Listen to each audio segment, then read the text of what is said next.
Halo, assalamualaikum warahmatullahi wabarakatuh. Halo semuanya, gimana nih kabar kalian? Semoga kalian semua sehat selalu ya. Oke, di video kali ini saya akan membahas materi tentang pola-pola analogi. Nah, biasanya materi ini tuh pasti muncul ketika kalian tes CPNS. Nah, saya ingetin lagi ya, buat kalian yang belum subscribe, jangan lupa subscribe, like, komen. Karena di video selanjutnya saya pasti akan membahas materi-materi tentang atau seputar tes CPNS. Kita lanjut ke contoh soalnya ya. Untuk contoh soal yang pertama, di sini soalnya tentang analogi, yaitu analogi sebab akibat atau akibat sebab. Nah, biasanya analogi ini sangat berhubungan sekali, ada sebabnya pasti ada akibat atau sebaliknya. Karena ada akibat ini berarti sebabnya apa? Seperti itu. Nah, contoh di sini kelaparan pangan. Berarti di sisi sebelah kanannya kira-kira apa gitu ya, yang berhubungan tentang sebab akibat atau akibat sebab. Oke, yang A, kehausan air. Kehausan air. Oke, kita keep dulu. Buruh pabrik enggak ya, karena sebab misalkan nih saya buruh karena pabrik, enggak juga sih, karena buruh kan enggak cuma di pabrik. Kemudian lelah letih, enggak juga ya. Kemudian makmur bangsawan, karena saya makmur maka saya bangsawan, atau enggak juga sih, karena yang makmur tidak hanya bangsawan ya. Kemudian bodoh pintar, enggak juga, ini berbanding terbalik. Kemudian oke, kita simpulin ya. Berarti yang tadi masih kita keep itu yang A, yaitu kehausan air. Nah, ini jawabannya kenapa? Karena kelaparan terjadi karena kekurangan pangan. Seperti kehausan terjadi karena kekurangan air. Oke, jadi untuk soal yang pertama jawabannya yang A ya, kehausan air. Contoh soal yang kedua, di sini tentang analogi bagian atau keseluruhan. Nah, kita bisa lihat contohnya di sini jendela rumah.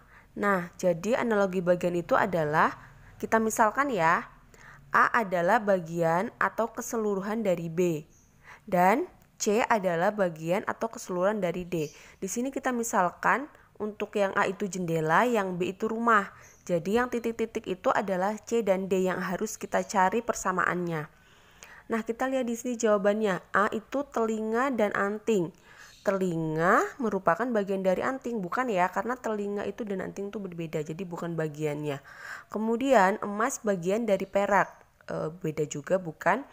Kemudian titik bagian dari garis, ini mendekati, kita keep dulu ya. Kemudian mudah bagian dari sulit, jelas beda. Kemudian guru bagian dari papan tulis, guru papan tulis, bukan ya? Berarti yang mendekati itu yang C. Titik merupakan bagian dari rumah.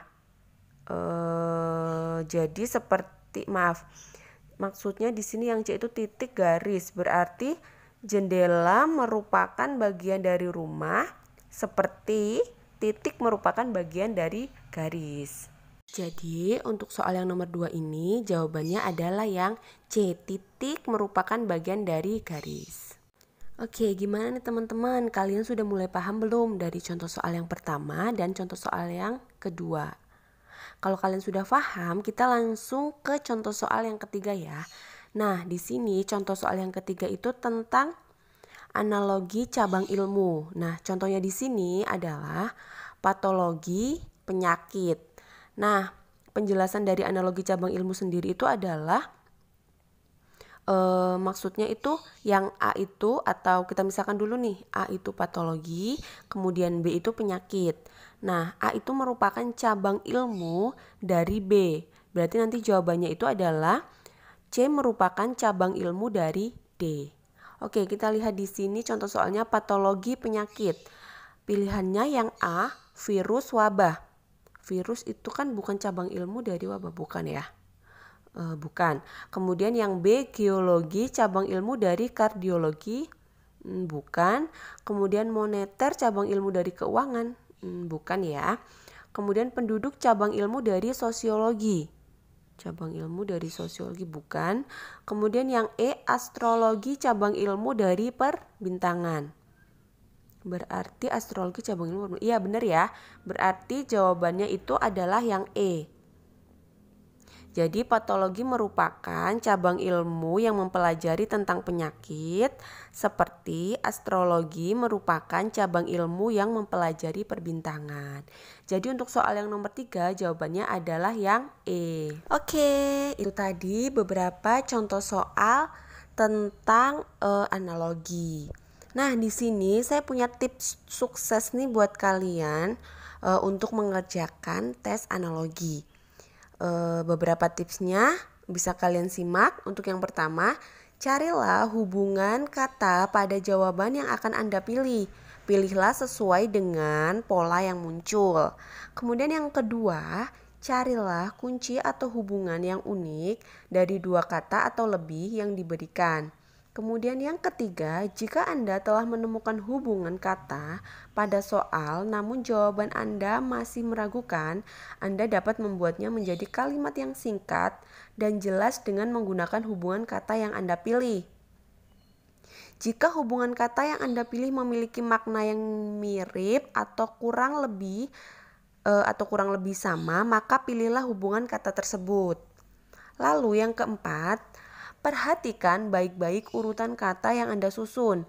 Bagian depan harus dianalogikan dengan bagian depan. Begitu pula bagian belakang harus dianalogikan dengan bagian belakang. Tidak sedikit soal yang memberikan pilihan jawaban yang terbalik hubungannya. Untuk tips yang terakhir atau yang kelima, selain menguasai perbendaharaan kata, kondisi kesehatan dan mental saat mengerjakan tes analogi ini sangat berpengaruh. Meskipun waktu pengerjaan tes ini sangat singkat, berusahalah untuk tetap tenang dan fokus agar hasil yang maksimal dapat tercapai. Nah, itu ada 5 tips tentang cara mengerjakan tes analogi.